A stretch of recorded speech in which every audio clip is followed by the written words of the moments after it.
In today's video, I'm going to show you how to get N64 games up and running on Xbox Series X and S through Retroarch.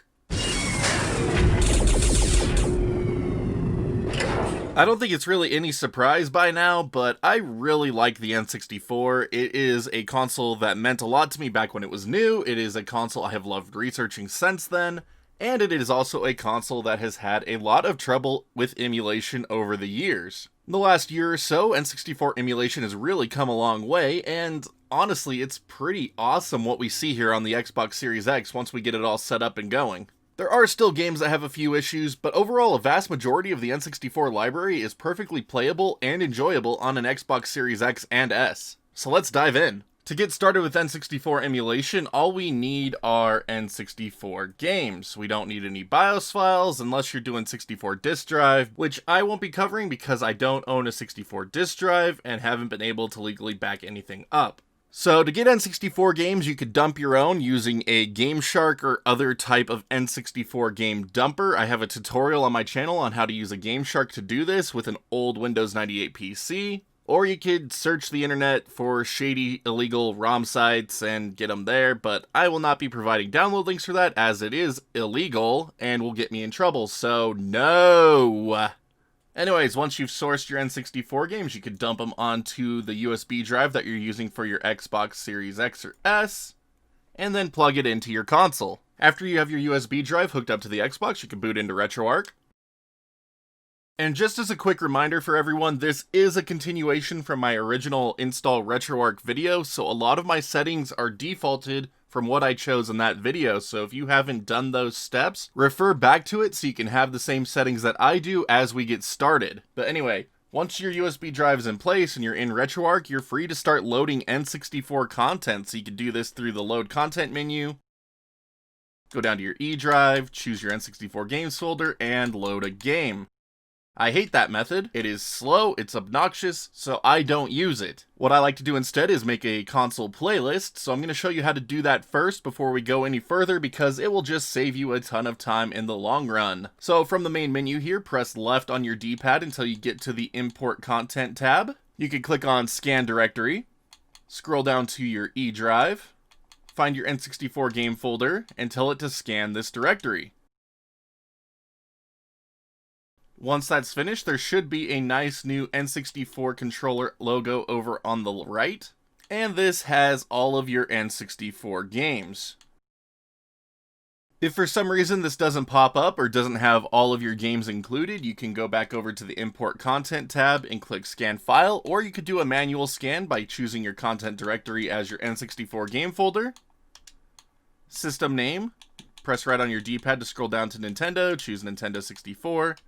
Default core, scroll right again, and find N64 Mupen 64 plus next. And if you have folders, make sure you have scan recursively enabled, and then you can hit start scan. It found all of my games in the scan, so I'm not going to do this because I'll just get duplicate entries, but that is how you would do it if it doesn't find your stuff. Anyways, once that's finished, you could just select a game and start playing, honestly.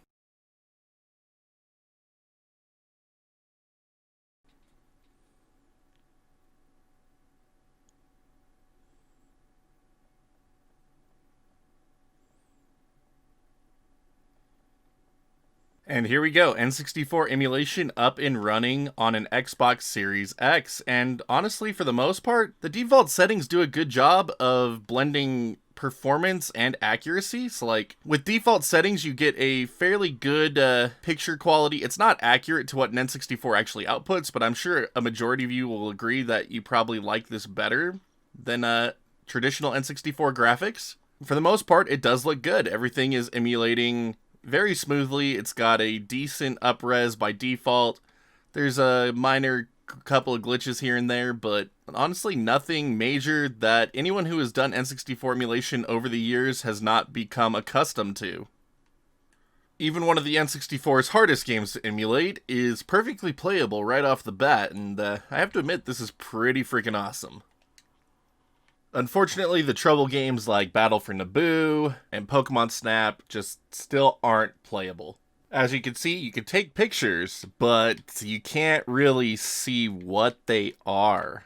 And Battle for Naboo would boot, but once you tried to boot into a level and got to ship select, it just did not work. And under default settings, you can't see any of your characters in Resident Evil 2. But otherwise, for the most part, these default settings should be great for the vast majority of you out there just looking to experience a couple of N64 games without much hassle. So for those of you just wanting to get N64 games up and running, that's really all you need to do. Put games on your flash drive, put the drive into your Xbox, and load them up, and you'll get pretty good performance, good visual settings, and all that just right off the bat. But if you'd like to stick around and see some of the core options, I will go over those now. So going to your quick menu with your assigned hotkey to do so, you can scroll down to Options. And honestly, I'm not going to go over every option this time. I'm just going to go over the ones that are really going to affect the way your games look and play. So starting from the top, we have our 4:3 resolutions. So by default, this is set to 640 by 480. You can change this up to like 1080p. You could try changing it up to 4K as well. After that's set, you will need to do a content restart. Do note that if you choose some of the higher resolutions, you are going to get some weird stretching. It's not actually restricting it to its 4:3 window like it's supposed to. But for games like GoldenEye, that's actually okay because, I mean, we could just go over to our video settings and change it to 16:9 anyway.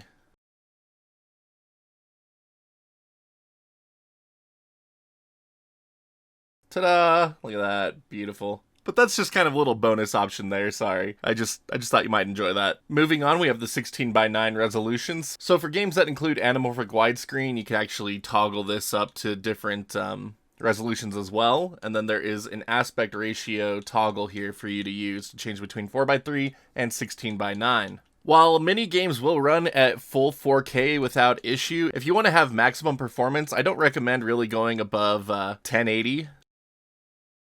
For most things. As for me myself, I honestly just prefer to leave it at 640 by 480, just because when you upscale, it introduces more scaling artifacts and things like that, and it just gives you the best performance overall. And when it comes to N64 games, I prefer authenticity over upscaling. I'm in the vast minority that actually prefers that, but that's just how I like it. N64, I want it to look chunky and foggy. Next up is native render resolution. This actually changes the internal resolution that games are running at. So even if you have your 4:3 window set to 640 by 480, you can actually upscale the games to be running at a higher resolution while displaying in that window. And this goes up to an 8x option. Do be aware, the higher you get, the more demanding it is going to be and will likely introduce lag and just slow performance overall. Next up is the threaded renderer. This gives you increased performance, but will increase input latency. I've seen some good speedups when I've had things upscaled more using this without much of a hit to input latency to my perception, so I enable this one and leave it on. Next up is bilinear filtering. It is set to standard by default, but that isn't the way the N64 actually outputs graphics, so change this to 3-point if you want a more accurate N64 look. The next option, if you want a more authentic look, is to enable dithering. This will give your output a bit of a checkerboard-like imaging. It's dithering, that's what it does, but it's authentic to what the console did. So I like to have it on. And then I also enable the dithering quantization. Wow, I screwed up that word. Oh well. Then there's the image dithering mode. You can experiment between the three options. I don't know, I just leave mine off, honestly. I like it just fine with just these two. Next up is anti-aliasing, and you can increase this up to 16 times. Then there is an anti-aliasing filter here. You can enable this to try to give it more of a blurry look that the N64 has. I don't care for what it does to the text. It really makes it unreadable, so I leave it off. The next option we're going to look at is the copy auxiliary buffers to RD RAM. We need this on if you want to have certain games not have broken effects like Paper Mario. The next option we're going to look at is background mode, so by default it's set to 1 piece. This can introduce some visual inaccuracies if you're going for an authentic look for N64 games, so change this to striped, or stripped. Next is continuous text rect coords. And this is to get rid of black lines that will appear between different objects when you upscale. So, for example, the Pokemon Snap title screen had some black lines running through it. We turned this on. I changed mine to auto, and those black lines seem to go away. Next is native res 2D textrex. Enable this if you don't want to have any graphical glitches when you start upscaling. I have had pretty good success with unoptimized. It seems to be quick enough, but if you want to make sure you can turn this on to optimized, I haven't really noticed too much of a performance hit. But again, I haven't been able to test absolutely everything. Results may vary. Next, we're going to turn on the GPU shader depth right. Then there's some overscan options, so you can hide some garbage data that would normally be outside of the CRT's video range. Next are some texture filtering options here, so you can turn on smoothing filtering or sharp filtering to your heart's content. And then if you like to do some texture enhancements, you have a variety of options in here. I don't really care for any of these myself, so I don't mess with them. So, I mean, you can scroll through them, see which ones you might care for. And for those of you that like high-res texture packs, you can actually enable those using this emulator. I don't know the specifics of how it works, but it is an option for you to use. And then there's a bunch of different options available for those. The next option I want to talk about is overclocking the emulated N64. So there's a frame rate one here. I say just leave this alone and go to the VI refresh instead, and you can change this between the default 1500 or up to 2200, so that way games like GoldenEye will actually maintain their higher frame rates even when action gets intense on the screen. And then you can adjust analog dead zones and sensitivities on your Xbox controller here, so you can set these up so that way it feels a little bit better for you. I haven't had any issues with the default values myself, but some people are more sensitive than others, and this allows you to change that. We're going to ignore the C button stuff. So this next option here is to disable the expansion pack, and this is actually a pretty nifty option. This lets you run a game as if the expansion pack wasn't inserted into the N64. So for some games, that means lower resolution, but higher frames per second, better performance, while others, it means that you don't have access to like extra characters or stuff. And there's a lot of games that require the expansion pack, like Majora's Mask or Donkey Kong 64. But it's a cool way to see what is and isn't available in a game, or to see the performance differences just on the fly. Like, it's really cool. And now let's go down to the player packs. So you can choose between a rumble pack or a memory pack depending on what the game needs, and you can change this anytime. So GoldenEye uses a rumble pack, so I changed a rumble pack. If I was playing something like Tony Hawk, I could switch back and forth between the two. And then you can do that for all 4 controller ports. But anyways, once you change a setting in the quick menu, unlike on the PC version, you will need to close the content and restart it for these changes to take effect. So after you have settings the way you want, you can press B, close content, and then relaunch into it. So with the settings I prefer to use, it kind of gives it this more authentic N64 look, while still being partially upscaled and looking better than it ever could on a real N64. And it actually reintroduces proper like distance details, like on this truck here. Under default settings, that's like just lit up very brightly. It doesn't look like it's supposed to with proper N64 distance fog and culling. So I prefer this look myself. I know a lot of people might not, but accuracy is really important to me when it comes to emulation, and that's why N64 emulation has just bugged me for so long. But for anyone interested to see what my settings are to obtain this look, I basically just changed threaded rendering on, bilinear filtering to 3-point, hybrid filtering on, dithering quantization on, LOD on, frame buffer on, copper auxiliary on, stripped, auto optimized, turn off less accurate blending mode, and that's pretty much it. There's not a lot you need to change to achieve a more authentic look, and again, it just makes me really happy to see this on the Xbox Series X. Like, we don't have access to Vulkan, so we sadly don't have the parallel RDP and RSP, which is just the most accurate way to get N64 emulation up and running, but this is not terrible by any stretch of the imagination. Like, this works really well and looks really good. And considering the fact that we're playing this on a console, like, it makes me really happy to see it like this. Changing your settings to be like this also lets you play Resident Evil 2, so there is a benefit to having more authentic N64-esque graphics, you could say. And look, you don't even see Leon standing on top of the background, so awesome, perfect. There are still some visual glitches, but honestly, for the most part, it's working really well. Unfortunately, it doesn't fix Pokemon Snap or Battle for Naboo, though. It actually makes Battle for Naboo run worse, but hey, the game doesn't let you play it anyway, so I guess it's not that big of a deal.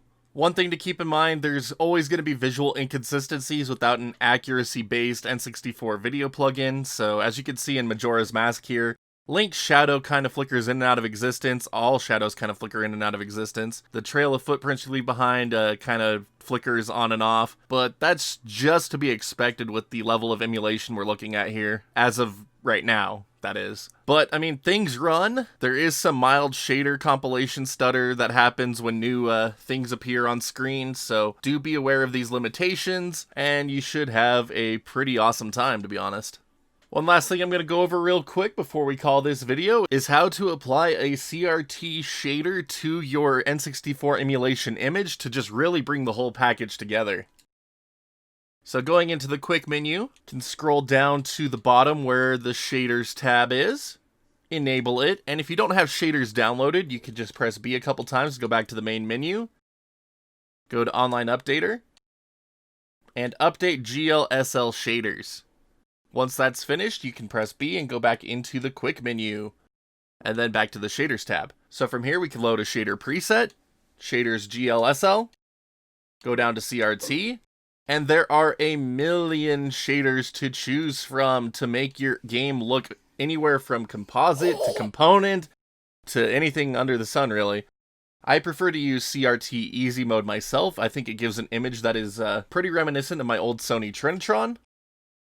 So I'll select that, apply the changes, press B, go back up to resume, and now I have this just awesome looking CRT shader applied to my game to make it just, I don't know, I think it makes it look really, really good. Like, it pops to me, like, this really speaks to my soul.